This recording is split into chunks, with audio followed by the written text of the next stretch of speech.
Hello friends, Meenu kitchen and garden zone में आपका स्वागत है। तो दोस्तों, मैं फिर हाजिर हूँ आपके लिए एक नया वीडियो लेकर एक नए प्लांट का। तो देख रहे हैं जैसे कि आप ये नया प्लांट और जिसका नाम है क्रिसमस ट्री। एरुकेरिया भी दोस्तों इसे कहते हैं। इसका नाम है एरुकेरिया और इसे क्रिसमस ट्री भी बोला जाता है और बहुत ही खूबसूरत ये दिखने में लगता है। और क्रिसमस पे बच्चे इसे सजाते हैं और बाहर के देशों में भी इसी को क्रिसमस ट्री के रूप में सजाया जाता है और बहुत ही खूबसूरत ये जो प्लांट है वो लगता है। और हमारे यहाँ भी बच्चे इसको डेकोरेट करते हैं क्रिसमस वाले दिन। तो ये बहुत ही खूबसूरत लगता है और आप देख ही रहे हैं जिस तरीके से इसकी कितनी लंबी लंबी लीव्स हैं और ये कितना खूबसूरत लग रहा है और काफ़ी बिग प्लांट है दोस्तों। मेरा ये क्योंकि ये काफ़ी पुराना है तो इसने बहुत अच्छी ग्रोथ की है। और पहले दोस्तों मैंने इसे एक छोटे गमले में लगाया हुआ था और उसके बाद मैंने इसका गमला चेंज कर दिया क्योंकि जो इसकी रूट्स हैं वो गमले के बाहर दिखने लग गई थी। तो फिर मुझे लगा इसको ज़्यादा स्पेस की ज़रूरत है तो फिर मैंने बड़े गमले में इसको शिफ्ट कर दिया। तो जब भी दोस्तों आपको लगे आपके जो प्लांट है, आपका जो क्रिसमस ट्री है, उसकी जो रूट हैं, वो आपको गमले से बाहर दिखने लग जाएँ, तब आप इसका गमला ज़रूर चेंज कर दिए क्योंकि रूट की वजह से ज़्यादा रूट बाउंड की वजह से जो गमला है वो टूट भी सकता है। तो आप इसको जब भी लगाएँ जो भी जितने भी साइज़ का गमला दें तो चेक करते रहें, कभी अगर इसकी रूट बाउंड हो जाए जब ये ग्रोथ पर हो तब फिर इसका गमला आप चेंज कर दीजिए अगर आपको लगता है कि इसकी रूट्स जो हैं वो गमले से बाहर दिखाई दे रही हैं नीचे से। तो चलिए दोस्तों, आज इसी प्लांट के बारे में खूब सारी बातें करेंगे, इसके बारे में जानेंगे ये प्लांट कैसा है और क्या केयर इसकी की जाती है।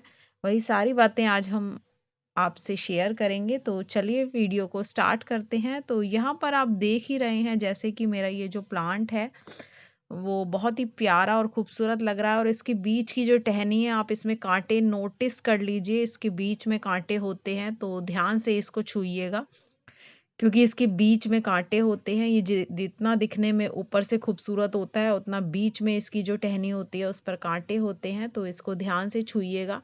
नीचे की तरफ आपको इसमें टहनी में कांटे नहीं मिलेंगे। जहाँ पर ये लगा हुआ है ये देखिए यहाँ कांटे नहीं हैं, लेकिन ऊपर की तरफ आपको कांटे देखने को मिलेंगे। तो वहां से जब आप छुएं तो ध्यान से छुइएगा क्योंकि वहां से लीव्स निकलती हैं, तो वो कांटे के वहां से ही लीव्स निकलती हैं।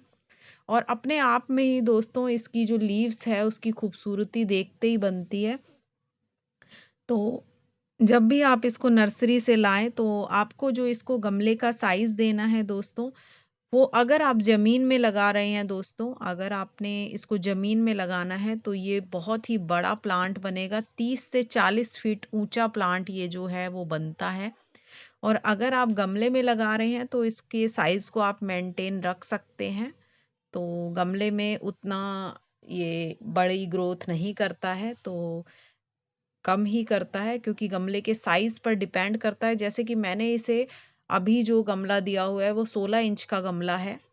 तो मैं और इससे पहले दोस्तों मैंने इसे 12 इंच का गमला दिया हुआ था, उसमें भी बहुत अच्छी ग्रोथ कर रहा था। लेकिन जितनी अच्छी ग्रोथ ये 16 इंच के गमले में कर रहा है उतनी अच्छी ग्रोथ इसने जो 12 इंच के गमले हैं उसमें नहीं की थी। तो सबसे पहले आप यही ध्यान रखिएगा गमले के साइज़ का। अब सेकंड बात हम कर लेते हैं दोस्तों इस प्लांट की मिट्टी की। तो मिट्टी जो आपने लेनी है वो वेल ड्रेन सॉइल इसकी बनानी है। उसके लिए दोस्तों आपने 40% गार्डन सॉइल लेनी है, 30% आपने सैंड मिक्स करनी है क्योंकि दोस्तों ये जो प्लांट है वो हाउस प्लांट है, घर में रखा जाता है। ऑफिसेज में आपको बहुत ज़्यादा नज़र आएगा ये रखा हुआ। तो इंडोर प्लांट है, तो इसलिए इसकी जो सॉइल है, जो इसकी मिट्टी हमने बनानी है, वो आपने वेल ड्रेन बनानी है। उसमें पानी टिकना नहीं चाहिए क्योंकि अगर पानी टिकेगा दोस्तों तो जो इसकी लीव्स है उस पर आपको ये ब्राउन स्पॉट से देखने को मिलेंगे। अगर पानी कम भी देंगे तब भी ब्राउन स्पॉट मिलेंगे देखने को, इसलिए पानी भी आपको चेक करके इसमें देना है। तो बात कर लेते हैं 40% गार्डन सॉइल, 30% सैंड लेनी है यानी रेत, 30% आपने इसमें खाद मिक्स करनी है या फिर कंपोस्ट या फिर आप वर्मी कंपोस्ट कुछ भी ले सकते हैं। तो वो मिक्स करके आप मिट्टी तैयार कीजिए, गमला बड़ा रखिए। 2 बातें मैंने आपको बता दी है। अब बात कर लेते हैं इसकी सनलाइट की। तो सनलाइट दोस्तों, इसको फुल सनलाइट में आपने नहीं रखना है, क्योंकि ये जो पौधा है दोस्तों, इसका ग्रोइंग पीरियड होता है फ़ेब से लेके अक्टूबर तक। ये इसका ग्रोइंग पीरियड होता है, तो बहुत अच्छे से ग्रोथ करता है। तो उस समय इसको इनडायरेक्ट सनलाइट में आप रखिए। अगर इनडायरेक्ट सनलाइट में आप प्लांट को रखेंगे जहाँ पर ज़्यादा तेज़ धूप ना आती हो, अगर बाहर रख रहे हैं तो ये प्लांट है वो अच्छे से ग्रोथ करेगा। और अगर आप घर में रख रहे हैं दोस्तों, तो ऐसी जगह पे रखिए जहाँ रोशनी आती हो, यानी ब्राइट लाइट इस पर पड़ती हो थोड़ी बहुत। तो जो आपका प्लांट है बहुत अच्छे से ग्रोथ करेगा। जितने भी दोस्तों इंडोर प्लांट होते हैं ज़्यादातर, उनको आप अगर ब्राइट लाइट में रखेंगे तभी अच्छा होता है, तभी जो आपका प्लांट है वो अच्छे से ग्रोथ करता है।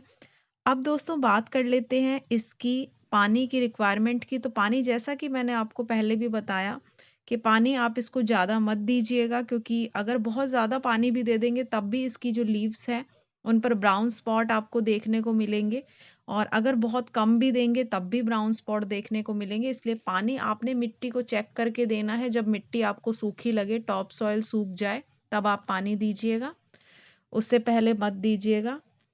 अब दोस्तों बात कर लेते हैं इसके फर्टिलाइज़र की। तो फर्टिलाइज़र दोस्तों, आपने इसको जो देना है वो आपने समर में ही देना है, यानी फ़ेब से लेके अक्टूबर तक आप इसमें फर्टिलाइज़र दे सकते हैं। हर 1 मंथ के गैप में आप इसको फर्टिलाइज़ कर सकते हैं। प्लांट को थोड़ी आप गुड़ाई कर दीजिए, उसके बाद आप इसको खाद दे दीजिए, और खाद कोई भी दे सकते हैं। अगर दोस्तों आप लिक्विड फर्टिलाइज़र दे रहे हैं तो बहुत अच्छा है। जैसे कि दोस्तों आप इसके लिए पोटेशियम बहुत अच्छा होता है दोस्तों। तो अगर आप इसको बनाना पील का फर्टिलाइज़र देंगे तो इसके लिए बहुत अच्छा होगा। बहुत अच्छी ग्रोथ ये जो प्लांट है वो बनाना पील फर्टिलाइज़र से करेगा, तो वो आप इसको दीजिए।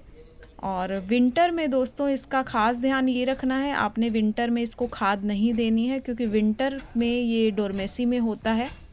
तो विंटर में आप इसको खाद मत दीजिएगा, क्योंकि ये ग्रोथ नहीं करता है विंटर में, और जो खाद होती है वो बेकार जाएगी, तो आप मत दीजिएगा खाद।